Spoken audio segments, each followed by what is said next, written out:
Okay, welcome to Chapter 2, Part 3, Personal Management. This chapter is all about human resources, about recruiting people, and how to treat them right. This chapter will be divided into 7 categories, and I will make a video about each of them. So I'm aiming for like 10 minutes per video at max to keep everything nice and simple, and I'm going to use my PowerPoint in order to explain you some really important concepts in personnel management. So here we see a like an image about a boss, the man in the suit, I assume, and he is surrounded by his people, his employees, and of course they will help him to make some right decisions. First things first, I will just put everything on my slide so I can immediately talk about it. First of all, HRM, or Human Resources Management, is a very important abbreviation you have to know. So HR, people often say, and they refer to human resources, of course. And the thing is, personnel costs money, but you have to believe that they are not just a cost, they are an asset in which the company has to invest.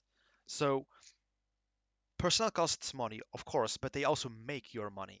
So it's really important to keep investing in them so they can create even more profit or opportunities for your company. The personnel or your people working for you, your employees, all the same, they will be called human capital.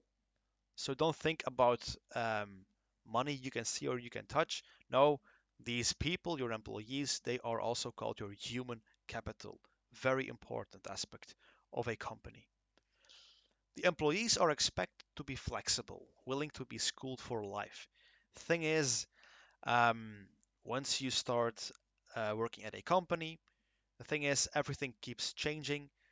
Technology advances all the time. Right now, I'm filming this during the Corona crisis.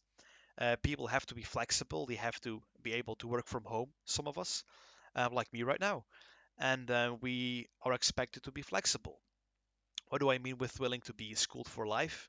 Once again, I will use myself as an example. Every year, I at least have to attend 2 or more um, lessons, let's say, in order to become a better teacher. We have to be willing to be schooled for life. It's not like you go to school and education stops there. No, education is for life. The main task of the human resources management is the selection process.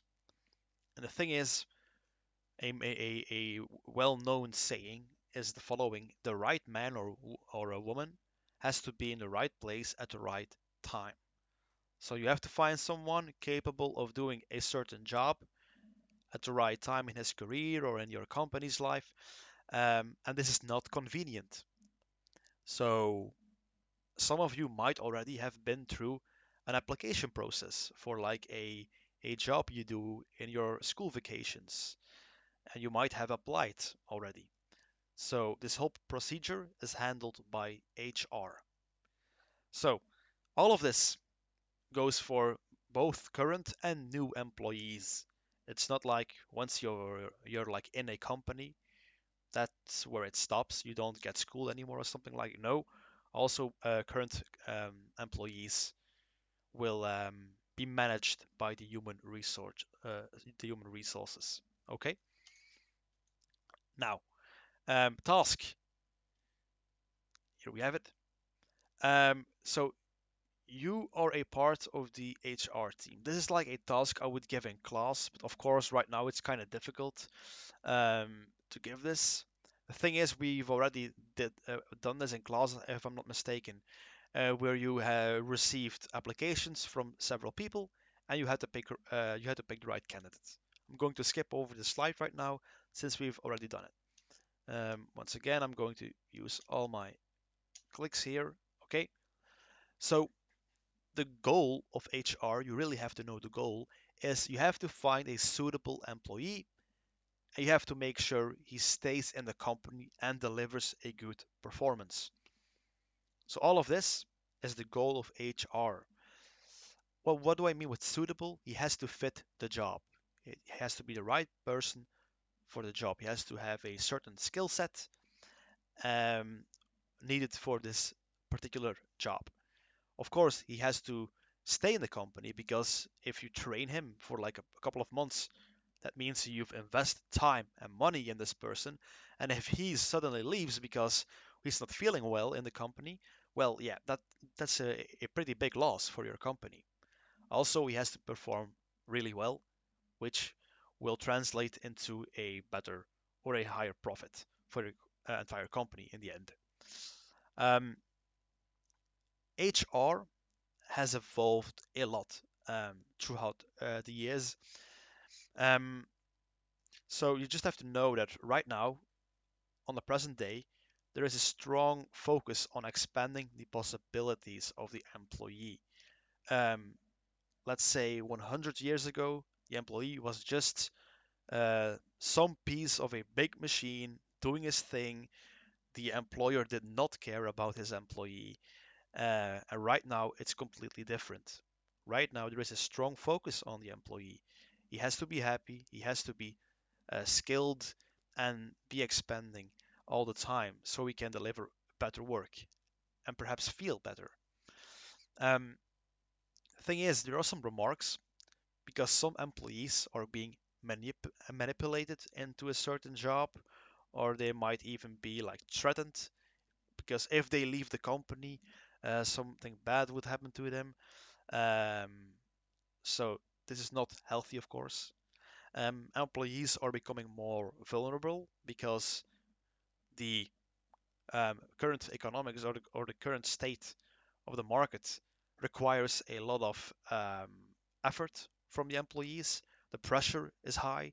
There is a lot of competition going on, stuff like that. So we have to be careful that the employees do not burn out.